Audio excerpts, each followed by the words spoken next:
Adam Booth, Upshift Online. I'm here with the 2021 Yamaha WR250F. This is what Yamaha considers their trail machine. It's their strictly off-road bike. Here's the deal. This bike is based pretty much 100% on the 250F motocross bike. This is kind of a trend you're seeing across a lot of manufacturers. They'll have a 250 motocross bike, they'll have a 450 motocross bike, and they're also offering like a cross-country / closed course off-road bike where they take it and they put an 18-inch rear wheel, maybe a little softer suspension settings, and they call it an X. It's kind of happening amongst all the manufacturers. Well, this is their trail bike, and instead of making a whole new bike, this is even farther detuned than the 250FX would be. So the major changes are, of course, it's got the 18-inch rear wheel. The motor is detuned a little bit through ECU. Exhaust is much more choked up than a stock open exhaust, but that's, of course, so you can go trail riding without starting fires and disturbing the nature and wildlife. So the other thing is it has a computer. It's a computer you can adjust your mileage. It has some settings for if you want to do enduros for your mileage up and down, average speed. And then it has a headlight and a tail light. So overall, this bike is so close to a motocross bike when you compare it to the way, quote, trail bikes used to be from manufacturers. You used to have, Yamaha, Honda, and KTM would build these very specific trail bikes made that would suck on a motocross track. They would suck going fast.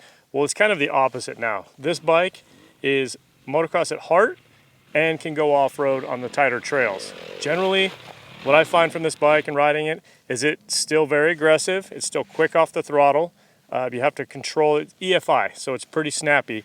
So if you want to be on a real tight single track or you're negotiating some slippery terrain or rocks or roots, that throttle's real on and off. You turn your wrist a little bit, it goes. That's the benefit of EFI, and it's also the downfall of EFI. If you're used to carburetors, those roll on really smooth. So with this bike in technical stuff, you want to cover the clutch as much as possible to feed the power out. I struggled a little bit in the looser stuff, and I was kind of on second gear, and it was kind of pipey, and I ended up going to third and forgetting the clutch and just rolling the motor on. The EFI doesn't let it die out, and it's what you want to call jetting.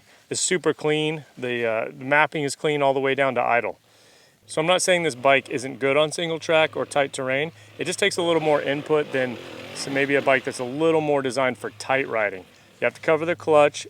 Cool thing is it has an electric fan to keep the motor from overheating. That's a super big bonus on any motorcycle because once you start boiling over the radiator, you can start causing engine damage and other issues. And with the electric fan, you're not going to overheat and you can still ride the tight stuff. So as far as overall handling on this bike, like I said, it is based on the motocross bike. It's also based on the FX. 6-speed transmission, which is really nice for a little more open, a little more choice, a little higher speed. The suspension is detuned, a little softer, a little more plush. It's still pretty aggressive based. Over the small stuff, it does okay. And I actually found through the rock beds when I was picking at them slowly, it was a little harsh. But if I just relax and went faster, the KYB suspension really worked well. I've always been a huge fan of the spring fork on the front, the SSS, and they never went to air fork. Yamaha stuck by their guns, stayed with the spring fork, and everything came full circle, and people still love this. So Yamaha kind of was a pioneer of this reverse cylinder thing a while back, and they really found that by having the airbox above the engine, they could get a straight shot into the engine, and it really boosted the power on it. The only weird thing about that is you do kind of hear the airbox more than you would on the motocross or the FX because the exhaust is much quieter. So when you're really cranking on it or you're getting on it hard, you do hear the airbox. You hear the airbox on the motocross bikes a little too. Not that big a deal, it's just different.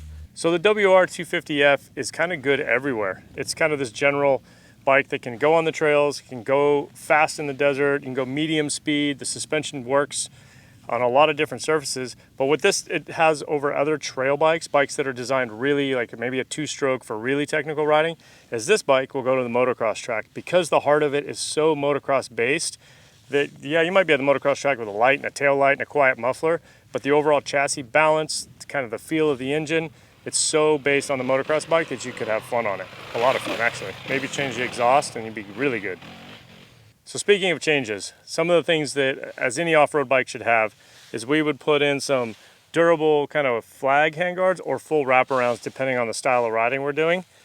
The grips, they're okay, but they can rip up your hands a little bit. I'd go for a softer grip on that thing, something a little more comfortable.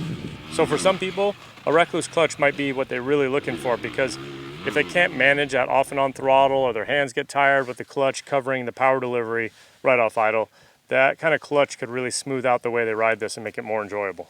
Because it's got a headlight, kind of has a tail light, kind of looks like a dual sport, there's a lot of states where there's people who are going to get away with slapping a license plate on the back and maybe some turn signals, and this would make a really cool 250 dual sport.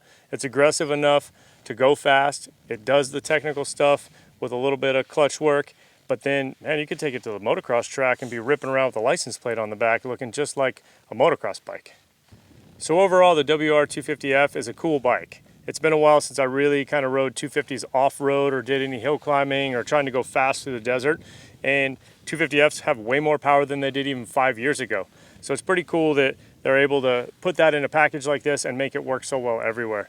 Kind of the general way manufacturers are going, and it's kind of cool, and it saves money, hopefully that passes on to the consumer, is they have a motocross bike and they're finding ways to tweak on that chassis, and the improvements they're finding for motocross, usually a year or two later for the model, makes it into these off-road bikes. Like this bike, the motocross version got all these updates about a year and a half ago, and then once that motocross version comes out, then they roll those changes into the WR. So overall, I mean, if you're not a big dude and you want to ride everything, the WR250F might be your option. So that's the 2021 WR250F first impression. This thing is going to be ridden a lot more by our staff. We're going to change some stuff up. This thing offers kind of some different options. Super off-road, maybe dual sport, maybe kind of beginner bike. I don't know, there's a lot of options. But check out more Upshift videos and follow us online.